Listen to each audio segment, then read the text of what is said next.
En este edificio del campus de la Universidad de Valencia, en Burjasot, se aloja un superordenador que trabaja en red con el Mare Nostrum de Barcelona. Ambos analizan con detalle cómo funcionan las proteínas del COVID-19, concretamente una, la proteasa. El objetivo es que si somos capaces de entender cómo funciona, podemos ayudar a los investigadores que diseñan fármacos para intentar bloquear la acción de esta proteína.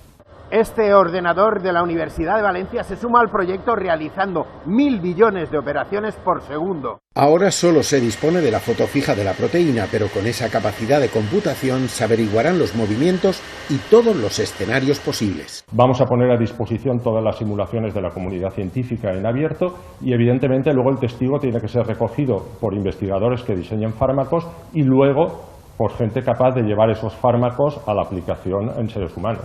Esta línea de investigación computacional va dirigida a encontrar medicamentos antivirales, no la vacuna. Para así ser capaces de poder dirigir, es como dar un mapa a los que diseñan fármacos para decirles dónde tienen que actuar en concreto. Aseguran que inactivar el virus no será sencillo, sin embargo confían en que sea posible porque pocas veces en la historia la comunidad científica ha trabajado tan unida y con un mismo objetivo.